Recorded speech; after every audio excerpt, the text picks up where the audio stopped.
नमस्कार, आप देख रहे हैं 5 की बात। मैं हूं नगमा। कश्मीर फाइल्स बनने के बाद से ही विवादों में रही है और एक नया विवाद खड़ा हो गया है गोवा में चल रहे 53वें international film festival of India में।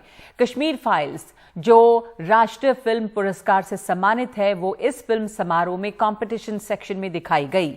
तो अंतर्राष्ट्रीय फिल्म समारोह के जूरी चेयरमैन इजरायली फिल्म निर्माता नदाव लापिड ने द कश्मीर फाइल्स फिल्म को प्रोपेगेंडा और भद्दा करार दिया है। नदाव लापिड ने कहा कि द कश्मीर फाइल्स को देखकर हम सभी हैरान और परेशान थे। ये फिल्म इस तरह के प्रतिष्ठित फिल्म फेस्टिवल के लायक नहीं थी। उन्होंने ये भी कहा कि इस फिल्म का राष्ट्रीय फिल्म पुरस्कार जीतना हैरान करने वाला है। 15 films in the international competition, the front window of the festival.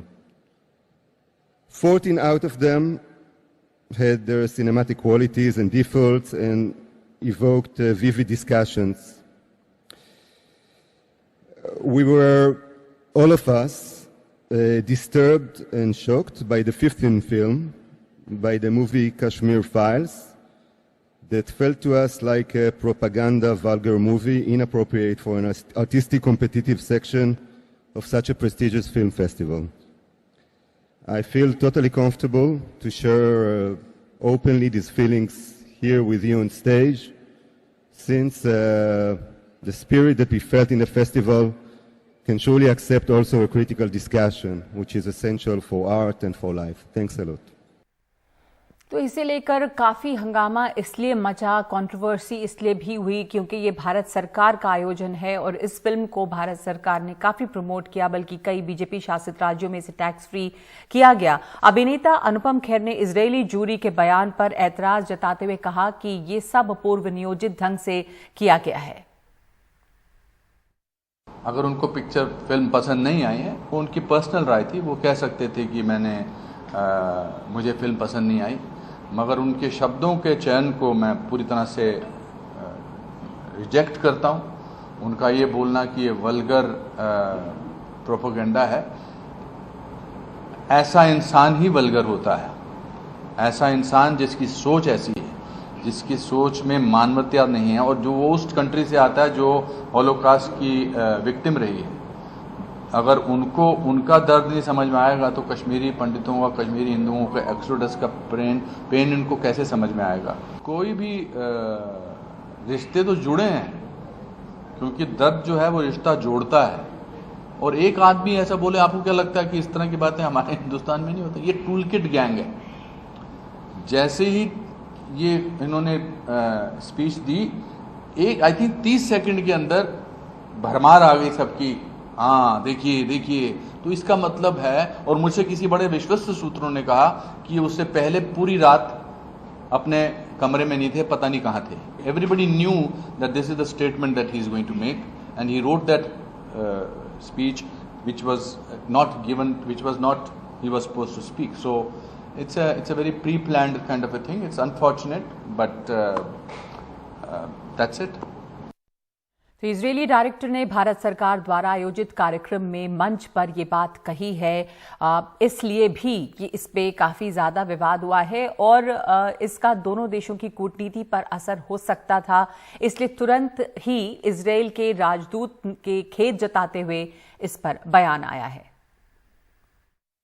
I think that one private person with his own opinion shouldn't change anything here, and that's what I was trying to tell. That the relations are much stronger than this individual, another individual. Each one is entitled to his own opinion. My opinion is obviously different. I'm very happy in India. I think that the relations will continue regardless of this or another individual. तो the Kashmir files Kashmiri पंडितों के पलायन और उनके खिलाफ हुई हिंसा की कहानी है, जिसमें 1990 के दशक में कश्मीरी पंडितों की हत्या और पलायन, घाटी से पलायन को दिखाया गया है। इस फिल्म की बीजेपी सरकार ने काफी तारीफ की थी। कई बीजेपी शासित राज्यों में इसे टैक्स फ्री भी किया गया था। प्रधानमंत्री मोदी और गृह मंत्री इस फिल्म के कलाकारों से मिले भी थे, लेकिन सिर्फ एक पक्ष को दिखाने को लेकर इस फिल्म की आलोचना भी हुई थी कई खेमों से। डायरेक्टर विवेक अग्निहोत्री ने इसके लिए बहुत आलोचनाएं झेली हैं और विवेक अग्निहोत्री का अब इस विवाद पे कहना है कि उन्हें इस बात की हैरानी नहीं है, लेकिन हैरानी इस बात की है कि भारत सरकार के मंच पर से इस तरह का बयान दिया जाता है जो घाटी के सेपरेटिस्ट बयान देते हैं। मेरे लिए कोई नई बात नहीं है, क्योंकि इस तरह की बातें तो सारे टेररिस्ट ऑर्गेनाइजेशंस, अर्बन नक्सल्स और भारत के टुकड़े टुकड़े करने वाले लोग हमेशा से बोलते ही आए हैं। लेकिन मेरे लिए जो एक बहुत ही आश्चर्यजनक बात वो है कि भारत सरकार द्वारा आयोजित, भारत सरकार के मंच पे कश्मीर को भारत से अलग करने वाले टेररिस्ट लोगों के नैरेटिव को सपोर्ट किया गया। दोस्तों, ये बार बार सवाल उठता है कि कश्मीर फाइल्स जो है वो एक प्रोपेगेंडा फिल्म है, मतलब वहां कभी हिंदुओं का जेनोसाइड हुआ ही नहीं। तो आज मैं विश्व के सारे बुद्धिजीवियों को, इन अर्बन नक्सल्स को चैलेंज करता हूं, इन महान फिल्म मेकर जो इजराइल से आए उनको भी चैलेंज करता हूं कि कश्मीर फाइल्स का एक शॉट, एक डायलॉग, इवेंट कोई अगर प्रूव कर दे कि ये पूरी तरह से सत्य नहीं है तो मैं फिल्में बनाना छोड़ दूंगा। तो कश्मीर फाइल्स जब बनी थी तभी से इसे लेकर दो खेमे बटे हुए हैं और इसके ऊपर बहुत सारे राजनीतिक बयान तब भी आए थे और विवाद भी हुआ था। इसलिए अभी जब इजराइल के एक फिल्म निर्देशक ने उसकी आलोचना की और कहा कि ये एक वल्गर प्रोपेगेंडा है, तो इस पर जाहिर सी बात है कि राजनीतिक बयान भी आने लगे हैं। तो सुनते हैं कि इसके ऊपर क्या कहना है विपक्ष के नेताओं का। तो ये जो बात है कश्मीर फाइल्स के बारे में, ये सच है। अगर कोई व्यू ने कहा होगा, मैं तो अभी इतना ही देखता हूँ कि जिस तरह से प्रोपेगेंडा हुआ था एक पार्टी का और एक पार्टी के खिलाफ, उसके लिए फिल्म बनाई थी और एक पूरी पार्टी, पूरी सरकार, जहाँ जहाँ बीजेपी की सरकार है वो उस प्रचार में लगा थी। लेकिन ये सिनेमा आने के बाद कश्मीर में सबसे ज़्यादा किलिंग्स हुई है पंडितों की। आपने देखा होगा, पंडितों को मारा गया, सुरक्षा कर्मियों को मारा गया। तब ये कश्मीर फाइल वाले कहाँ थे? ये आक्रोश तो कश्मीरी पंडितों के अनाथ बच्चे भी कर रहे थे। अब कहाँ गए कश्मीरी फाइल वाले? अब हमारी वेदना दिखाइए। तब ना कोई सामने आया, ना कश्मीर फाइल 2 का कोई नियोजन किया। अब बनाइए कश्मीर फाइल 2 पे। और हमारे साथ इस पर चर्चा करने के लिए दो खास मेहमान हैं। प्रिया सामंत हैं जो सलाहकार हैं द कश्मीर फाइल्स की, और अजय ब्रह्मात्मज हैं जो फिल्म समीक्षक हैं। प्रिया सामंत, इस फिल्म की आलोचना पहले भी हुई जब ये बनी और काफी विवाद रहा कई तरह का। ये कहा गया था तब भी कि प्रोपेगेंडा है। इस फिल्म को राष्ट्रीय पुरस्कार मिला, उसके बाद ये फिल्म जो है अंतर्राष्ट्रीय पटल पर भी दिखाई गई। अब भारत सरकार द्वारा आयोजित international film festival of India में एक इजरायली डायरेक्टर, बाहर के एक डायरेक्टर जूरी में जो हैं वो ऐसी बात कहते हैं आकर। तो एक सवाल ये भी उठता है कि जो जूरी है, क्या उसकी राय नहीं पता थी पहले? क्या ये एक सरप्राइज था? पर जैसा अनुपम खेर कह रहे हैं कि सबको पता था कि वो एक बयान देने वाले हैं, तो ये किस तरह का एम्बैरेसमेंट रहा? तो देखिए कैसा होता है ना, जब जूरी फॉर्म होती है तो एवरीबडी इज एंटाइटल्ड अपने अपने पर्सपेक्टिव के लिए। But what is very interesting to learn about जो उन्होंने स्टेटमेंट दिया मिस्टर लपिड ने कि it was called vulgar. So जब ऐसे derogatory remarks at the stature that he is used, तो then what is decent, right? तो ये जानना बहुत जरूरी है कि बेसिकली डिसेंसी क्या होती है। अगर कश्मीर फाइल जैसे फिल्म के लिए आप इतने वल्गर जैसा डिरोगेटरी रिमार्क्स यूज करते हो, and that is very important to see. जैसा आपने कहा कि जब जूरी फॉर्म होती है तो सभी लोगों के अपने अपने ओपिनियन होते हैं और यही जूरी की खूबसूरती होगी कि सभी के एक ही ओपिनियन नहीं है। और ये फिल्म फेस्टिवल है, तो जैसे सिनेमा या आर्ट है तो सबकी अपनी अपनी राय होती है और लोगों के पास ये अधिकार होता है या स्वतंत्रता होती है कि अपनी वो राय बताएं। तो इस मामले में अगर ये डायरेक्टर ये राय रखते हैं तो आपको क्या लगता है ये इतना ज्यादा अनकंफर्टेबल क्यों हुआ? मतलब उनकी ये राय हो सकती है, उन्हें ऐसा लगा, बाकी मेंबर्स जो जूरी के हैं वो इससे अग्री नहीं करते हैं, कुछ लोगों का ट्वीट भी आया। लेकिन इसके ऊपर क्या इजराइल के एम्बेसडर की जैसे अपॉलॉजी आई तो आपको क्या लगा कि सरकार द्वारा आयोजित था पर यह फिल्म सरकार ने नहीं बनाई है, फिल्म डायरेक्टर ने बनाई है? नहीं, एब्सोल्युटली। लेकिन कैसे होता है ना, मैंने जो क्लिप देखी कि मैं वहां नहीं थी, एक्चुअली मैं दुबई में हूँ एक इवेंट के लिए, तो उसके लिए जब ऐसा लगा मुझे कि he was speaking on behalf of all the members of the jury, not for himself. वो अपने खुद का रिप्रेजेंटेशन नहीं दे रहे थे, वो on behalf of the entire unit दे रहे थे, और वो गलत है। You know, as a individual in a democracy, आपको जो सही लगे, जो गलत लगे, आप कह सकते हो, बट मेरा ये मानना क्या है, इसे सरकार की आलोचना के तौर पे देखा जा रहा है? देखिए, मुझे उस इससे बात नहीं करनी है कि सरकार की आलोचना हो या ना, मतलब मेरे कहने का या पूछने का मतलब ये है that why was it so sensitive? इतना संवेदनशील मामला था क्या कि इस पे इजराइल के है इतना संवेदनशील, राइट? सी आप एक गवर्नमेंट फेस्टिवल में आ रहे हो, government, I mean it's organised by the government body, आप उस फेस्टिवल के लिए आ रहे हो, यू हैव सम आप you come with, how do I put it, कि you have some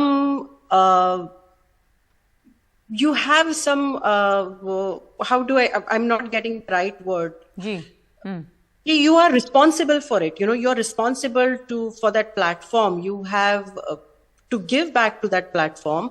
और जब आप आपका जो स्टेटस स्ट्रेचर आपको दिया गया है, आप उसको मिसयूज करते हो by the words you have, that is a very irresponsible behaviour and it is very sorrowful. क्योंकि देखिए कैसा होता है कि मैं इस मूवी का मैंने इम्पैक्ट किया है नॉर्थ अमेरिका के लिए, तो मुझे पता है, मैं उन लोगों से मैंने बात की है, मैं खुद तो कश्मीरी पंडित हूं नहीं, लेकिन मैंने उस कम्युनिटी से बात की है जिन पे बीती है। और जब you know एक आर्टिस्टिक रिप्रेजेंटेशन होता है, but after a while you have to understand कि आज इस मूवी ने एक ग्लोबल मूवमेंट जनरेट किया है, इस मूवी ने अवेयरनेस किया है ग्लोबली कि क्या हुआ था 32 इयर्स पहले इस कम्युनिटी के साथ। So that is a big deal. तो I will go back to my first statement जो मैंने बोला कि आपको अगर पसंद नहीं आया तो दैट्स फाइन, बट अगर आप इसको वल्गर जैसा नाम दे तो फिर डिसेंसी किसको कहते हैं? That is what I am trying to make my point. So then what is decent? What kind of artistic representation would be decent? ठीक है, तो फिल्म समीक्षक अजय ब्रह्मात्मज हमारे साथ हैं। इस फिल्म या कोई भी फिल्म हो, अजय जी, आपने बहुत सारे फिल्म फेस्टिवल्स देखे होंगे, आप फिल्मों की समीक्षा करते हैं, लोगों की अपनी अपनी राय हो सकती है, पर ये बयान जो दिया इजरायली डायरेक्टर ने, आपको उसमें क्या कहूं कि आपत्तिजनक लगा? क्या उन्हें ये शब्द इस्तेमाल नहीं करने चाहिए थे? नहीं, मुझे ऐसा कोई आपत्तिजनक बात नहीं लगी। मुझे लगा उन्होंने इंडिविजुअल स्टेटमेंट जरूर दिया है वो, और यह उनकी राय है। अब दिक्कत यह है कि बहुत सारे लोग नाटो को जानते नहीं हैं कि वे कौन हैं, कैसे फिल्म मेकर हैं, क्या करते रहे हैं। इजराइल में भी वे डिसिडेंट वॉइस हैं, और यहाँ भी तो शायद इसी के लिए इजरायली माफ कीजिएगा, शायद इसी के लिए इजरायली राजदूत ने कहा है कि वो अपने देश में, अपने यहाँ क्या कहते हैं या किस तरह की टिप्पणी करते हैं वो उनको आजादी है, पर यहाँ वो भारत सरकार के प्लेटफॉर्म पे थे, तो वो इजराइल को एक तरह से उसका प्रतिनिधित्व कर रहे हैं, तो उन्हें सोच समझ के बात करनी चाहिए थी। क्या आप इससे सहमत हैं? नहीं, ये बहुत ही नाजुक मसला है, इसको फर्क करना बड़ा मुश्किल होगा कि एक इंडिविजुअल, जैसे मैं भारत के बाहर गया हूँ तो कहीं ना कहीं मैं भारत को रिप्रेजेंट जरूर करता हूँ, लेकिन मैं एक इंडिविजुअल भी हूँ, और एक इंडिविजुअल कैपेसिटी में मेरा यह अधिकार है कि मैं अपना कोई स्टेटमेंट दूं, और वो भारत सरकार का बयान नहीं है। तो नाटो का बयान जो है वो इजराइल सरकार का बयान नहीं है। जी। लेकिन जो राजदूत ने कहा है वो ऐसा मान लिया उन्होंने कि इजराइल के खिलाफ एक माहौल बन जाएगा या यहाँ की सरकार नाराज हो जाएगी। आपने शुरू में बहुत अच्छी बात कही कि कहीं ना कहीं इसको नेशनल प्राइड के तौर पर लिया गया है कि उस नेशनल प्राइड को किसी ने चोट पहुंचा दी है। जिस तरीके से इसको नेशनल अवार्ड दिया गया, जिस तरीके से प्रधानमंत्री ने इसका सपोर्ट किया, जिस ढंग से सत्ता समर्थक लोग इसके समर्थन में आए, उसे साफ जाहिर है कि ये उनके लिए नेशनल प्राइड है। लेकिन नाडो ने जो बात कही है ना, वो कश्मीर की समस्या को लेकर नहीं कही है, वो फिल्म के क्राफ्ट को लेकर कही है, फिल्म के इंटेंट को लेकर कही है। जो प्रोपेगेंडा की बात की है या भद्दे की बात की है, क्या भद्दी फिल्म को भद्दा नहीं कहा जाएगा? हम लोग अपनी क्रिटिसिज्म में भी, अपने क्रिटिक करते समय भी बताते हैं कि यह फिल्म फुहड़ है, यह फिल्म भद्दी है, यह फिल्म अच्छी नहीं है, ऐसा कहते हैं। अजय जी, समस्या यहाँ पर यह है कि ये फिल्म भारत सरकार ने बनाई तो नहीं, पर इसे इस तरह का देखा जाने लगा क्योंकि भारत सरकार का समर्थन बहुत रहा इस मुद्दे पर उन्हें, तो ऐसा लगा कि भारत सरकार के खिलाफ बोल रहे हैं। जी, वही बात ले ली गई है। दिक्कत क्या है कि ये परसेप्शन है। परसेप्शन ये है कि ये सत्ता के समर्थन में बनाई गई फिल्म है, जो सत्ता के विचारों को लेके चलती है, और जिस ढंग से इसको प्रोपेगेट किया गया पूरे देश में, और जिस तरीके से सम्मानित किया गया, जिस तरीके से पुरस्कृत किया गया है, और विवेक को हम लोग जानते हैं, बहुत दिनों से विवेक किस तरीके के स्टेटमेंट देते रहे हैं। वे लगातार अर्बन नक्सल, वो चाहे आजाद है कहने के लिए अर्बन नक्सल, लेकिन अर्बन नक्सल को परिभाषित करना बहुत मुश्किल काम है कि कौन है अर्बन नक्सल और क्या है, वो उस डिबेट में मैं नहीं जाऊंगा। मेरा ये कहना है कि नाडो ने एक फिल्म की समीक्षा की है, एक फिल्म को फिल्म की तरह देख करके उन्होंने ये बात की है। कुछ लोग ये सवाल कर रहे हैं कि वे कश्मीर को कितना जानते हैं, क्या कश्मीर में ऐसा नहीं होता।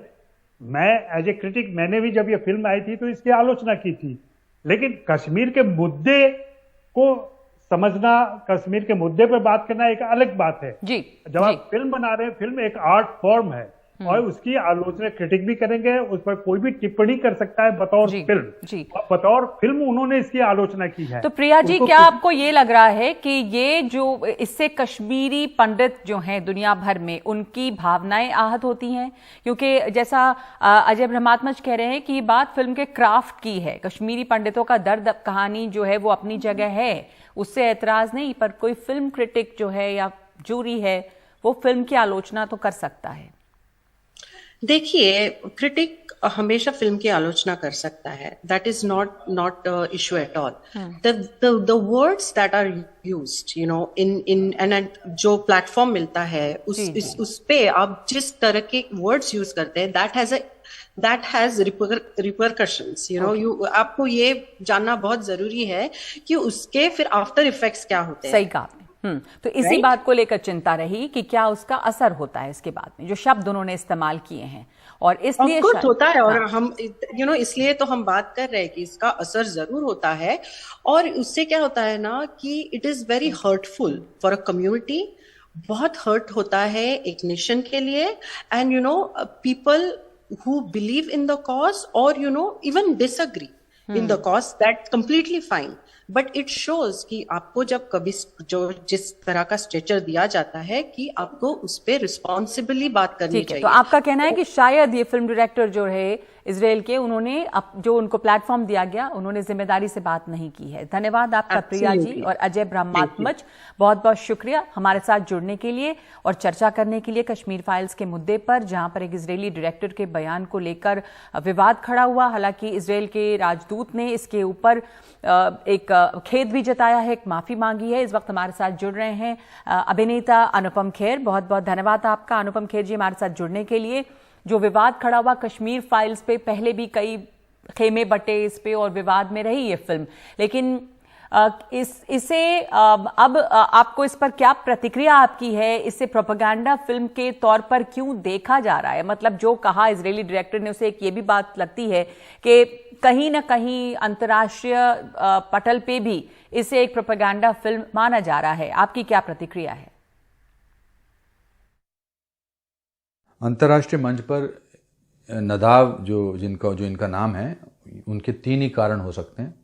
एक तो वो अपने खुद में वो वल्गर किस्म के इंसान हैं, या फिर वो मेंटली इल हैं, मानसिक संतुलन अपना खो बैठे हैं, या फिर वो एक टूल किट गैंग के मेंबर हैं जो कुछ लोगों को खुश करने की चक्कर में थे, बिकॉज उनको कोई अधिकार नहीं है कि वो अपने जो इन बातों का, अपने स्टेज का इस्तेमाल करके अंतर्राष्ट्रीय फिल्म फेस्टिवल, फिल्म समारोह पर जो उनको स्टेज दिया गया है, इस तरह की भाषा का प्रयोग करें कश्मीर फाइल्स के लिए कि ये वल्गर प्रोपेगेंडा फिल्म है। अगर आपको अपनी कोई परेशानी है तो आप अपने सोशल मीडिया पर उसको जाकर बोल सकते हैं, बट उनका मकसद ये था कि इस तरह की बात करके वो उन लोगों को खुश करें जो बहुत महीनों से इस फिल्म को एक प्रोपेगेंडा फिल्म बोल रहे हैं। तो आपका कहना है कि कुछ लोगों को खुश करने के लिए उन्होंने ये बयान दिया है। आपने टूल किट गैंग का भी शब्द का भी इस्तेमाल किया है और कहा कि टूल किट गैंग का हथियार बन गए वो। तो किसकी बात कर रहे हैं आप? टूल किट गैंग मतलब कौन है ये लोग? जो हमेशा आर्टिकल 370 पर निकल आते हैं, एब्रोगेशन पर, जो हमेशा ट्रिपल तलाक के वक्त निकल आते हैं, जो हमेशा सीए के विरोध में बोलते हैं, जो हमेशा इस तरह की बातों पे जो वही चेहरे निकल के आते हैं, वही चेहरे आप पता लग जाता है कि ये वही चेहरे हैं, तो यही हैं वो लोग। तो आपको क्या लग रहा है कि अंतर्राष्ट्रीय मंच पर लोगों को कश्मीर के दर्द या कश्मीर के बारे में पता नहीं है, कश्मीरी पंडितों पे जो बीती है वो पता नहीं है और बिना जाने वो इस तरह की बात कर रहे हैं? नहीं पता है, कश्मीर फाइल से ही पता लगी है, इसीलिए इन लोगों को परेशानी है कि हमने जो दर्द जो तकलीफ छुपा के रखी थी 32 साल तक, वो कश्मीर फाइल्स की वजह से वो तो निकल के आ गई, वो तो फूट के आ गई कि हिंदुओं के साथ जेनोसाइड हुआ था वहाँ पर। तो वो ये चाहते नहीं थे, बिकॉज इनको सूट नहीं करता था कोई भी और सिनारियो। तो वो जो निकल के आया है तो उससे उनको तकलीफ हुई है, इसलिए उन्होंने नए ये शब्द पहले वरना कहाँ से आते हैं, मैं क्यों इनको टूल किट गैंग बोलता हूँ। Word propaganda, word intolerance, word award वापसी, ये तभी निकलते हैं जब इसका इस्तेमाल करवाया जाता है। तो ये वही लोग हैं जो टूल किट गैंग के मेंबर्स हैं। आपका कहना है कि इजराइल के जो डायरेक्टर हैं वो किसी के हाथों हथियार बन गए, कोई टूल किट गैंग के, और उनको शब्द दे दिए गए। बहरहाल अनुपम खेर जी, अब ये मामला जो तूल पकड़ रहा था, एक तरह से राजदूत की माफी या जो खेद उन्होंने व्यक्त किया है वो इस दर्द को खत्म करेगा जो जूरी के बयान से हुआ होगा? नहीं, देखिए, जब किसी के यहाँ पर किसी की तबीयत ठीक नहीं होती है या किसी की मौत होती है तो लोग अफसोस प्रकट करने आते हैं, और उस समय उस अफसोस प्रकट करने में एक धैर्य होता है, एक सांत्वना होती है, एक गर्मजोशी होती है और एक प्यार होता है। तो उन भावनाओं को हम इज्जत देते हैं। हम ये नहीं देखते हैं कि क्या ये ठीक किया इन्होंने या गलत किया। तो मुझे लगता है कि जो आज हमारे यहाँ पर जो काउंसिल जनरल आए थे मुंबई के इजराइल से, ये बोलने के लिए कि सॉरी, हमारे देश के बंदे ने अपनी इस तरह की बेवकूफ़ाना बात कही है, बहुत उससे रिश्ते मजबूत होते हैं। इजराइल से हमारा रिश्ता शायद बहुत सारे देशों से नहीं देखा जाता कि हमारा मजबूती का जो रिश्ता है। आज देश 75 सालों में वर्ल्ड की 5वीं इकॉनमी बन गया है। शायद बहुत लोगों को ये, बहुत देशों को ये परेशानी है और वो चाहते हैं कि इसमें हमारे देश में कुछ ऊपर खलबली मची रहे, मगर ये इन हादसों से देश और दृढ़ होता है। ऐसे करोड़ों ऐसे लोग हैं जो मूक रहते हैं लेकिन उनका साथ मिलता है। तो चूंकि भारत सरकार के द्वारा आयोजित कार्यक्रम international film festival of India के प्लेटफॉर्म पर ये बात कही थी इजराइल के डायरेक्टर ने, इसलिए भी ये मामला जो है वो तूल पकड़ सकता था, कोई प्राइवेट फिल्म फेस्टिवल ये नहीं था। तो इजराइल के राजदूत ने इस पर खेद जताया है और इससे उम्मीद है कि जो इजराइल और भारत के रिश्ते हैं उन पर कोई असर नहीं पड़ेगा। बहुत शुक्रिया आपका अनुपम खेर जी हमसे बात करने के लिए। तो इस वक्त 5 की बात में एक ब्रेक ले रहे हैं हम।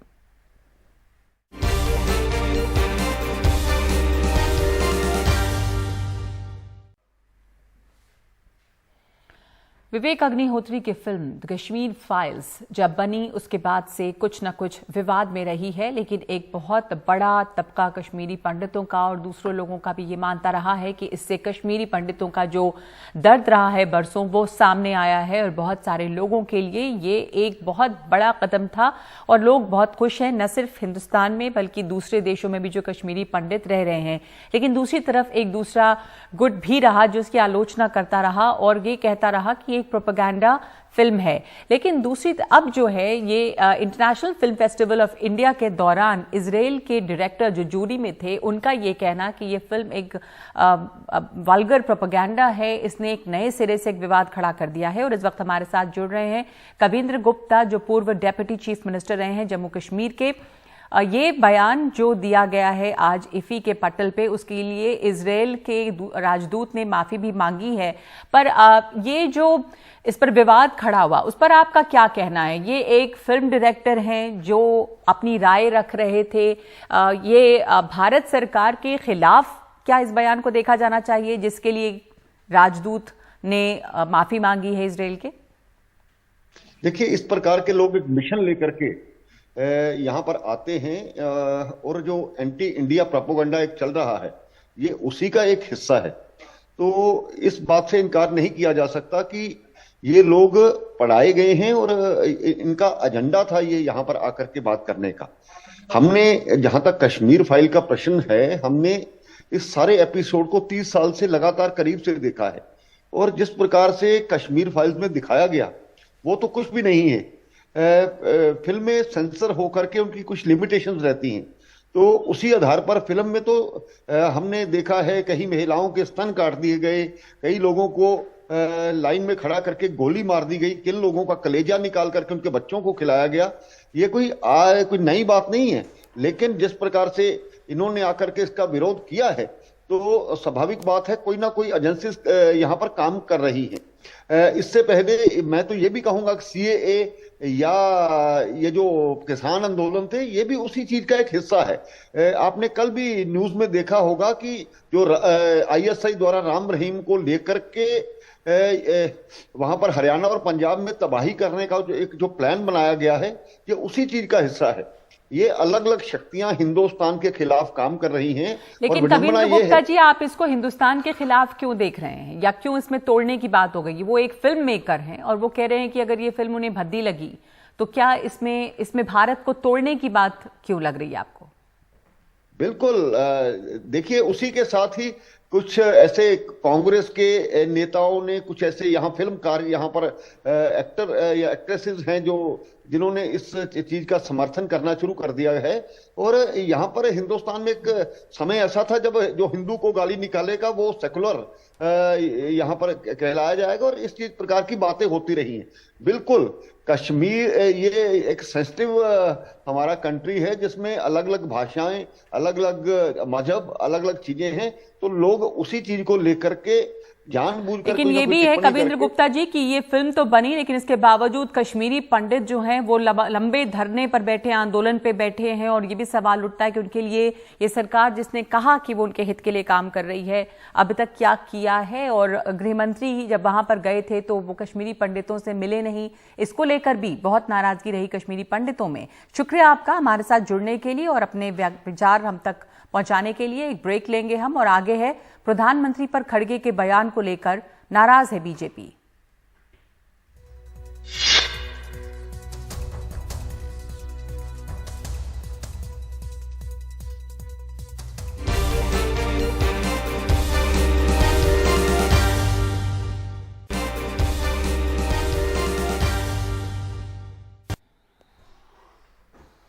जयपुर में भारत जोड़ो यात्रा की तैयारी को लेकर बैठक शुरू हो गई है। बैठक में केसी वेणुगोपाल के साथ साथ चीफ मिनिस्टर गहलोत और सचिन पायलट मौजूद हैं। और ये आप देख रहे हैं इसकी तस्वीरें। हाल में जो गहलोत ने बयान दिया था उसके बाद से तलखी बढ़ी थी, लेकिन भारत जोड़ो यात्रा पर बैठक में जो है वो साथ साथ दिख रहे हैं। हमारे साथ उमाशंकर सिंह मौजूद हैं इस पर चर्चा के लिए। तो ये जो तलखी बढ़ी हाल के दिनों में, उमाशंकर, अब ये दोनों साथ दिख रहे हैं, तैयारियां जोर शोर से हैं, तो क्या खबरें मिल रही हैं इस पर? जी देखिए, एनडीटीवी को इंटरव्यू में जो अशोक गहलोत ने जिस तरीके से सचिन पायलट को गद्दार तक कह दिया था, उसके बाद पहली बार ये दोनों जो हैं वो एक छत के नीचे हैं।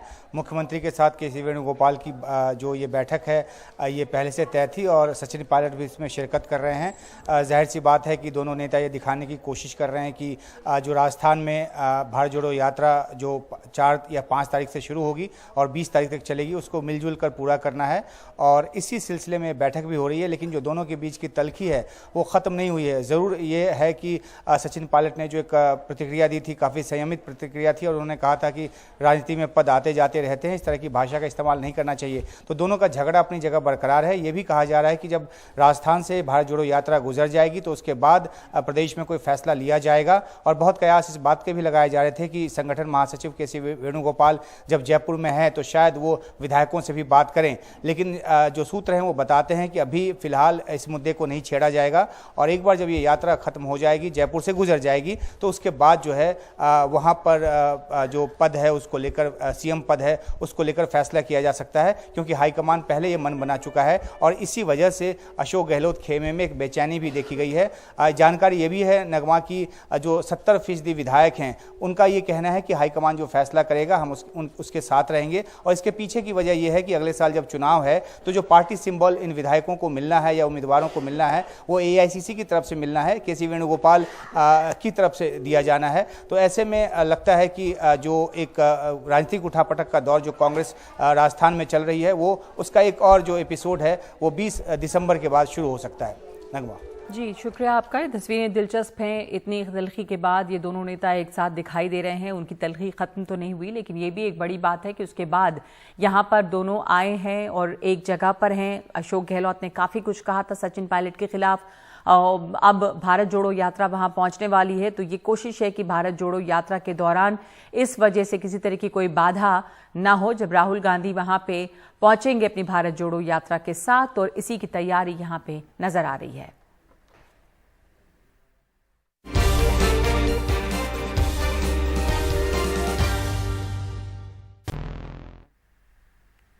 दिल्ली निगम चुनाव के सियासी अखाड़े में एक असली महिला पहलवान भी कांग्रेस के टिकट पर अपनी सियासी विरोधियों को पटखनी देने की तैयारी में है। युवाओं को कुश्ती के टिप्स देकर और लड़कियों को बचाव के गुर सिखाती ये धाकड़ गर्ल के बारे में बता रहे हैं हमारे संवाददाता रवीश रंजन शुक्ला। दिल्ली के नगर निगम के चुनाव में तमाम सारे जो उम्मीदवार हैं वो लड़ रहे हैं और इनमें ज्यादातर लोगों का जो बैकग्राउंड है वो राजनीतिक बैकग्राउंड के हैं।